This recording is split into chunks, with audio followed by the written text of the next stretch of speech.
संतोषी माता व्रत का महात्म व विधि। संतोषी माता के पिता गणेश, माता रिद्धि सिद्धि, धन्य धान्य, सोना चांदी मोती मूंगा रत्नों से भरा परिवार।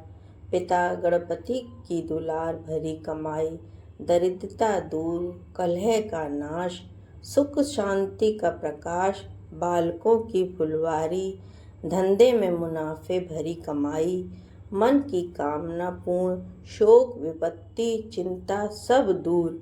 संतोषी माता का लो नाम, जिससे बन जाए सारे काम। बोलो संतोषी माता की जय।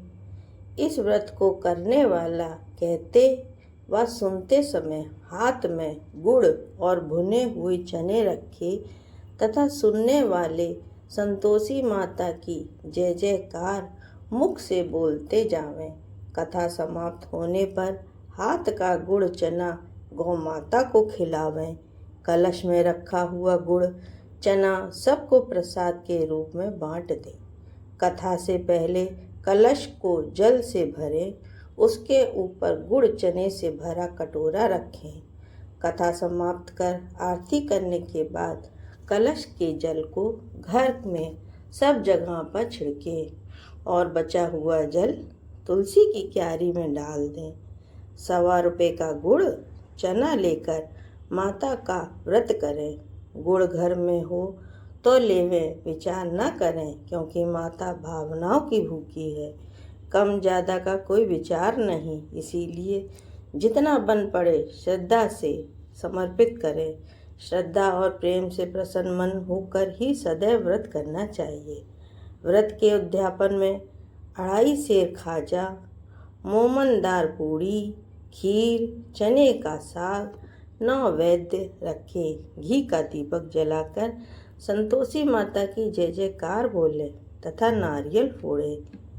इस दिन घर में कोई खटाई न खावे और न स्वयं खावे, न किसी दूसरे को खाने को दें। कुटुंबी ने मिले तो ब्राह्मणों के, रिश्तेदारों के या पड़ोसियों के बालक बुलावें। उन्हें खटाई की कोई वस्तु न दें तथा भोजन करावें। यथाशक्ति दक्षिणा देवें। नगद पैसे न दें, कोई वस्तु दक्षिणा में दें। व्रत करने वाला कथा सुन प्रसाद ले एक समय भोजन करे। इससे माता प्रसन्न होंगी, दुख दरिद्रता दूर होगी तथा मनोकामना पूरी होगी। संतोषी माता की व्रत कथा। एक बुढ़िया थी और उसके 7 बेटे थे। 6 कमाने वाले थे, एक निकम्मा था। बुढ़िया माँ 6 पुत्रों की रसोई बनाती, भोजन कराती और पीछे जो कुछ बचता उसे 7वें को देती थी। परंतु 7वां पुत्र बड़ा भोला भाला था, मन में विचार न करता। एक दिन वह अपनी बहू से बोला, देख मेरी माता का मुझ पर कितना प्रेम है। वह बोली, क्यों नहीं, सबका बचा हुआ झूठा तुमको खिलाती है। वह बोला ऐसा नहीं हो सकता, मैं जब तक आंखों से न देखूं मान नहीं सकता। बहू ने हंसकर कहा, देख लो तब माँ तो मानोगे। कुछ दिन बाद एक बड़ा त्योहार आया। घर में 7 प्रकार के भोजन और चूरमा के लड्डू बने। वह परीक्षा लेने के लिए सिर दर्द का बहाना बनाकर एक पतला कपड़ा सिर पर ओढ़कर रसोई में सो गया और कपड़े में से सब देखता रहा। 6 भाई भोजन करने आए। उसने देखा माँ ने उनके लिए सुंदर सुंदर आसन बिछाए, 7 प्रकार की रसोई परोसी। वह आग्रह करके जिमाती रही। वह देखता रहा। 6 भाई जब भोजन कर उठे तब माँ ने झूठी थालियों में से लड्डुओं के टुकड़ों को उठाया और एक लड्डू बनाया। झूठन साफ कर बुढ़िया माँ ने पुकारा, उठ बेटा, 6 भाई भोजन कर गए, अब तू ही बाकी है, उठ भोजन कर ले। उसने कहा, माँ मुझे भोजन नहीं करना, मैं परदेश जा रहा हूँ। माता ने कहा, कल जाना हो तो आज ही जा। वह बोला, हाँ हाँ आज ही जा रहा हूँ। यह कह वह घर से निकल गया। चलते समय बहू की याद आई। वह गौशाला में कंडे थाप रही थी। जाकर बोला, मेरे पास तो कुछ नहीं है, ये अंगूठी है, सो ले लो और अपनी कुछ निशानी मुझे दे दो। वह बोली, मेरे पास क्या है, यह गोबर भरा हाथ है। यह कहकर उसकी पीठ पर गोबर की थाप मार दी और वह चल दिया। चलते चलते दूर देश में पहुंचा। वहां पर एक साहूकार की दुकान थी। वहां जाकर बोला, सेठ जी मुझे नौकरी पर रख लो। साहूकार को जरूरत थी। साहूकार ने कहा, काम देखकर दाम मिलेंगे। साहूकार की नौकरी मिली। वह सवेरे 7 बजे से 12 बजे रात्रि तक काम करने लगा। कुछ दिन में दुकान का लेन देन, हिसाब किताब, ग्राहकों को माल बेचना, सारा काम करने लगा। साहूकार के 7-8 नौकर थे। वह सब चक्कर खाने लगे। वह बहुत होशियार बन गया। सेठ जी ने भी काम देखा और 3 महीने में ही उसे मुनाफे का साझीदार बना लिया। 12 वर्षों में वह नामी सेठ बन गया और मालिक सारा कारोबार उस पर छोड़कर बाहर चला गया। इधर बहू पर क्या बीती सो सुनो। सास ससुर उसे दुख देने लगे। सारी गृहस्थी का काम करा के उसे लकड़ी लेने जंगल में भेजते। इस बीच घर की रोटी के आटे से जो भूसी निकलती, उसकी रोटी बनाकर रख दी जाती और फूटे नारियल की नरेली में पानी। इस तरह दिन बीतते रहे। एक दिन वह लकड़ी लेने जा रही थी कि रास्ते में बहुत सी स्त्रियां संतोषी माता का व्रत करती दिखाई दी। वहां वह खड़ी होकर कहने लगी, बहनों, यह तुम किस देवता का व्रत करती हो और इसके करने से क्या पुण्य होता है? इस व्रत के करने की क्या विधि है? यदि तुम अपने इस व्रत का विधान मुझसे साझा करके कहोगी तो मैं तुम्हारा बड़ा उपकार मानूंगी।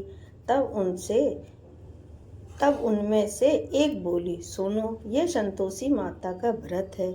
इसके करने से निर्धनता, दरिद्रता का नाश होता है, लक्ष्मी आती हैं, मन की चिंताएं दूर हो जाती हैं, घर में सुख होने से मन को प्रसन्नता और शांति मिलती है, निपुत्री को पुत्र मिलता है, पति बाहर गया हो तो शीघ्र आ जाता है, कुंवारी कन्या को मनपसंद वर मिलता है, राजद्वार में बहुत दिनों से मुकदमा चलता हो तो समाप्त हो जाता है, कलह कलेश की निवृत्ति हो, सुख शांति हो, घर में धन जमा हो, पैसा जायदाद का लाभ हो और मन में जो कुछ कामना हो, सब इस संतोषी माता की कृपा से पूरी हो जाती है। इसमें संदेह नहीं। वह पूछने लगी, यह व्रत कैसे किया जावे, यह भी बताओ तो बड़ी कृपा होगी। स्त्री कहने लगी, 1.25 रुपये का गुड़ चना लेना, इच्छा हो तो 5.25 रुपये का लेना या 10.25 रुपये का भी सहूलियत के अनुसार लेना। बिना परेशानी, श्रद्धा और प्रेम से जितना भी बन सके सवाया लेना। 5.25 रुपये से 10.25 रुपये तथा इससे भी ज़्यादा शक्ति और भक्ति के अनुसार गुड़ और चना लें। हर शुक्रवार को निराहार रहकर कथा कहना, सुनना, इसके बीच क्रम टूटे नहीं, लगातार नियम पालन करना। सुनने वाला कोई ना मिले तो घी का दीपक जलाकर उसके आगे जल के पात्र को रख कथा कहना। नियम ना टूटे जब तक कार्य सिद्ध ना हो, नियम पालन करना और कार्य सिद्ध हो जाने पर व्रत का उद्यापन करना। 3 मास में माता पूरा फल प्रदान करती हैं। यदि किसी के खोटे ग्रह हो तो भी माता 1 वर्ष में अवश्य कार्य सिद्ध करती हैं। कार्य सिद्ध होने पर उद्यापन करना चाहिए, बीच में नहीं। उद्यापन में 2.5 सेर आटे का खाजा तथा इसी अनुसार खीर तथा चने का साग तैयार करना। 8 लड़कों को भोजन कराना। जहाँ मिले देवर जेठ भाई बंधु कुटुंब के लड़के लेना, ना मिले तो रिश्तेदारों और पड़ोसियों के लड़के बुलाना। उन्हें भोजन करा यथाशक्ति दक्षिणा दें। माता का नियम पूरा हो करना। उस दिन घर में कोई खटाई ना खावे। यह सुन बुढ़िया की बहू चल दी। रास्ते में लकड़ी के बोझ को बेच दिया और गुड़ चना ले माता के व्रत की तैयारी कर आगे चली और सामने मंदिर देख पूछने लगी, यह मंदिर किसका है? सब कहने लगे, यह संतोषी माता का मंदिर है। यह सुन माता के नियम कुछ जानती नहीं, वह बहुत दुखी हूँ। हे माता जगन जननी, मेरी दुख दूर कर, मैं तेरी शरण में हूँ। माता को दया आई। एक शुक्रवार बीता कि दूसरे शुक्रवार को ही उसके पति का पत्र आया और तीसरे को उसका भेजा पैसा आ पहुँचा। यह देखकर जेठानियाँ मुँह सिकोड़ने लगी। इतने दिनों बाद इतना पैसा आया, इससे क्या बढ़ावा है? लड़के ताने देने लगे। काकी के पास अब पत्र आने लगे, रुपया आने लगा। अब तो काकी की खातिरी बढ़ेगी, वह काकी बुलाने से भी नहीं बोलेगी। बेचारी सरलता से कहती, भैया पत्र आवे रुपया आवे तो हम सबके लिए अच्छा। ऐसा कहकर आंखों में आंसू भरकर संतोषी माता के मंदिर में मातेश्वरी के चरणों में गिरकर रोने लगी। माँ, मैंने तुमसे पैसा नहीं मांगा, मुझे पैसे से क्या काम? मुझे तो अपना सुहाग से काम है। मैं तो अपने स्वामी के दर्शन और सेवा मांगती हूँ। तब माता ने प्रसन्न होकर कहा, जा बेटा, तेरा स्वामी आएगा। यह सुन खुशी से बावली हो घर जाकर काम करने लगी। अब संतोषी माँ विचार करने लगी, इस भोली पुत्री से मैंने कह तो दिया कि तेरा पति आएगा, पर आएगा कहाँ से? वह तो उसे सपन में भी याद नहीं करता। इसे याद दिलाने मुझे जाना पड़ेगा। इस तरह माता उस बुढ़िया के बेटे के पास जा सुख कहने लगी, साहूकार के बेटे सोता है या जागता है? वह कहता है, माता सोता भी नहीं हूँ, जागता भी नहीं हूँ, बीच में हूँ, कहिए क्या आज्ञा है? माँ कहने लगी, तेरा घर बार है या नहीं? माँ बोली, पुत्र तेरी घरवाली बहुत कष्ट उठा रही है। वह बोला, हाँ माता, यह तो मुझे मालूम है, परंतु जाऊँ कैसे? परदेश की बात है, लेन देन का कोई हिसाब नहीं, कोई जाने का रास्ता नजर नहीं आता, कैसे चला जाऊँ? माँ कहने लगी, तेरी बात मान, नहा धोकर संतोषी माता का नाम ले, घी का दीपक जला, दंडवत कर दुकान पर जा बैठना। देखते देखते तेरा लेन देन चुक जाएगा, जमा का माल बिक जाएगा, सांझ होते होते धन का ढेर लग जाएगा। अब तो वह सवेरे बहुत ही जल्दी उठ मित्र बंधुओं से अपने सपने की बात कहता है। वे सब उसकी बात अनसुनी कर हंसी उड़ाने लगते हैं। कहीं सपन भी सच्चे होते हैं। एक बूढ़ा बोला, देख भाई, मेरी बात मान, इस तरह सांझ या झूठ कहने के बदले देवता ने जैसे कहा है वैसा ही करने में तेरा क्या जाता है? अब बूढ़े की बात मानकर नहा धोकर संतोषी माता को दंडवत कर घी का दीपक जला दुकान पर जा बैठा। थोड़ी देर में वह क्या देखता है कि देने वाले रुपया लाए, लेने वाले हिसाब लाए। कोठे से भरे सामानों के खरीदार नगद में सौदा करने लगे। शाम तक धन का ढेर लग गया। मन में माता का नाम ले प्रसन्न हो घर जाने के लिए गहना कपड़ा सामान खरीदने लगा। यहाँ के काम से निपट कर घर को रवाना हुआ। इधर उसकी बहू बेचारी जंगल में लकड़ी लेने जाती, लौटते वक्त माता जी के मंदिर पर विश्राम करती है। वह तो उसका रोज रुकने का स्थान ठहरा। दूर से धूल उड़ती देख वह माता से पूछती है, हे माता, ये धूल कैसे उड़ रही है? माता कहती है, हे पुत्री, तेरा पति आ रहा है। अब तू ऐसा कर, लकड़ियों के 3 बोझ बना, एक नदी किनारे रख, दूसरा मंदिर पर और तीसरा सिर पर रख। तेरे पति को लकड़ी का गट्ठा देखकर मोह पैदा होगा। वह यहाँ रुकेगा, नाश्ता पानी बना खाकर माँ से मिलने जाएगा। तू लकड़ी का बोझ उठाकर जाना और बीच चौक में गट्ठा डालकर 3 आवाजें जोर से लगाना। लो सासू जी, लकड़ियों का गट्ठा लो, भूसी की रोटी दो, नारियल के खोपरे में पानी दो। आज कौन मेहमान आया है? माँ की बात सुनकर वह बोली, बहुत अच्छा माता जी। कहकर प्रसन्न मन हो लकड़ियों के 3 गट्ठे ले आई। एक नदी के तट पर, एक माता के मंदिर पर रखा। इतने में वह मुसाफिर आ पहुंचा। सूखी लकड़ी देखकर उसकी इच्छा हुई कि वह यहाँ निवास करे और भोजन बना खा पी कर गांव को चले।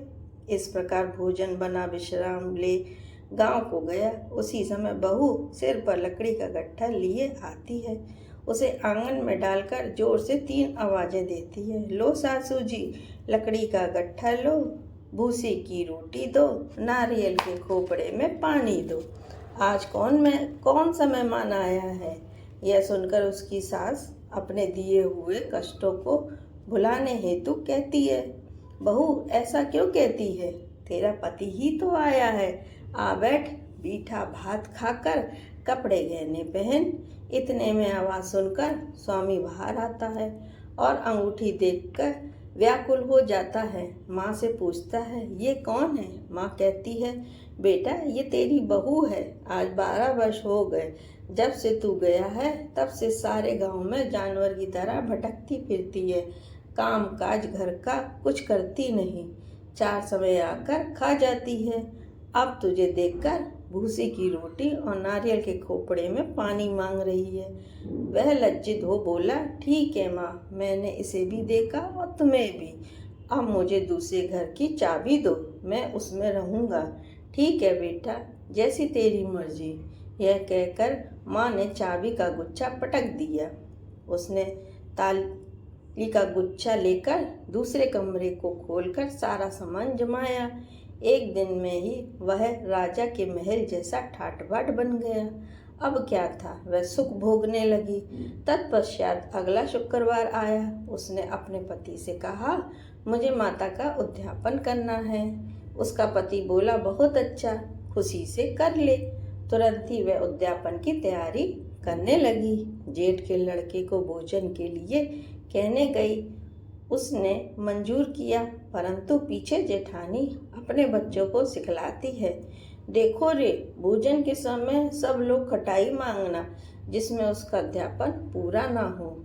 लड़के जीमने गए, खीर पेट भर कर खाई, परंतु बात याद आते ही कहने लगे, हमें कुछ खटाई खाने को दो, खीर खाना हमें भाता नहीं, देखकर अरुचि होती है। लड़के उठ खड़े हुए, बोले, पैसा लाओ। भोली बहू कुछ जानती नाती, सो उन्हें पैसे दे दिए। लड़के उसी समय उठ कर के इमली ले खाने लगे। यह देखकर बहू पर माताजी ने कोप किया। राजा के दूत उसके पति को पकड़कर ले गए। जेठ जेठानी मन माने खोटे वचन कहने लगे। लूट लूट कर धन इकट्ठा कर लाया था, सो राजा के दूत उसे पकड़कर ले गए। अब सब मालूम हो जाएगा। जब जेल की रोटी खाएगा। बहू से यह वचन सहन नहीं हुए। रोती रोती माता के मंदिर में गई और कहने लगी, माता तुमने ये क्या किया? हंसाकर क्यों रुलाने लगी? माता बोली, पुत्री तूने उद्यापन करके मेरा व्रत भंग किया, इतनी जल्दी सब बातें भुला दी। वह कहने लगी, माता भूली तो नहीं हूँ, ना कुछ अपराध किया है। मुझे तो लड़कों ने भूल में डाल दिया। मैंने भूल से उन्हें पैसे दे दिए, मुझे क्षमा करो माँ। माँ बोली, अब भूल मत करना। वह बोली, अब भूल नहीं होगी। अब बताओ वे कैसे आवेंगे? माँ बोली, पुत्री जा, तेरा पति तुझे रास्ते में ही आता मिलेगा। वह निकली, रास्ते में पति आता मिला। उसने पूछा, तुम कहाँ गए थे? वह कहने लगा, इतना धन जो कमाया था उसका टैक्स राजा ने मांगा था, वह भरने गया था। वह प्रसन्न हो बोली, भला हुआ, अब घर चलो। कुछ दिन बाद फिर शुक्रवार आया। वह बोली, मुझे माता का अध्यापन करना है। पति ने कहा, करो। वह फिर जेठ के लड़कों को भोजन को कहने लगी।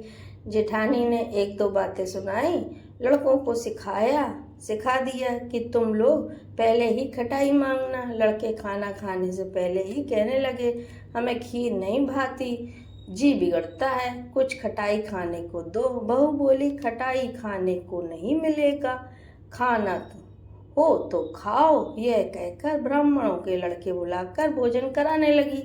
यथाशक्ति दक्षिणा की जगह एक एक फल दे दिए। इससे संतोषी माता प्रसन्न हो गई। माता की कृपा होते ही 9वें मास उसको चंद्रमा के समान सुंदर पुत्र प्राप्त हुआ। पुत्र को लेकर प्रतिदिन माता जी के मंदिर को जाने लगी। माँ ने सोचा कि रोज आती है, आज क्यों ना मैं उसके घर चलूं, उसका आसरा देखूं तो सही। यह विचार कर माता ने भयानक रूप बनाया। गुड़ और चने से सना मुख, ऊपर से सूंड के समान होठ, उस पर मक्खियां भिनभिना रही हैं। देरी पे पैर रखते ही उसकी सास चिल्लाई, देखो रे कोई चुड़ैल ढंकनी चली आ रही है, लड़कों इसे भगाओ, नहीं तो किसी को खा जाएगी। लड़के डरने लगे, चिल्ला कर खिड़की बंद करने लगे। बहू रोशनदान से देखकर प्रसन्नता से पगली होकर चिल्लाने लगी, आज मेरी माता मेरे घर आई है कहकर बच्चे को दूध पिलाने से हटाती है। इतने में सास का क्रोध फूट पड़ा, मेरी बहू इसको देखकर कैसे उतावली हुई जो बच्चे को पटक दिया। इतने में माँ के प्रताप से जहाँ देखा वह लड़के नजर आने लगे। बहू बोली, माँ जी, मैं जिनका व्रत करती हूँ यह वही संतोषी माता है। इतना कह झट से सारे घर के किवाड़ खोल दिए। सबने माता के चरण पकड़ लिए और विनती करने लगे, हे माता, हम मूर्ख हैं, हम अज्ञानी हैं, तुम्हारे व्रत की विधि हम नहीं जानते, तुम्हारा व्रत भंग कर हमने बड़ा अपराध किया। हे माता, आप हमारे अपराध को क्षमा करो। इस प्रकार माता प्रसन्न हुई। हे माता, बहू को जैसा फल दिया वैसा सबको देना। जो ये कथा कहे या सुने उसका मनोरथ पूर्ण हो। बोलो संतोषी माता की जय। जय संतोषी माता, जय संतोषी माता, अपने सेवक जन को सुख संपत्ति दाता। जय संतोषी माता, सुंदर चीर सुनहरी माँ धारण कीनो, हीरा पन्ना दम के तन सिंगार लीनो। जय संतोषी माता, गेरुई लाल छटा छवि बंधन कमल सोए, मंद हसत करुणामय त्रिभुवन जन मोहे। जय संतोषी माता, स्वर्ण सिंहासन पर बैठी, चमर डोरे प्यारे, धूप दीप नौवेद मधुमेवा भोग धरे न्यारे। जय संतोषी माता, गुड़ रुचना परम प्रीता में संतोष कियो, संतोषी कहलाई भक्तन विभव दियो। जय संतोषी माता, शुक्रवार प्रिय मानत आज दिवस सोई, भक्त मंडली छाई कथा सुनत मोही। जय संतोषी माता, भक्ति भावमय पूजा अंगीकृत कीजय, जो मन बसे हमारे इच्छित फल दीजय। जय संतोषी माता, मंदिर जगमग ज्योति मंगल ध्वनि छाई, विनय करें हम बालक चरणन सिर नाई। जय संतोषी माता, दुखी दरिद्र रोगी संकट मुक्त किए, पूजा कथा श्रवण कर सागर आनंद दिए।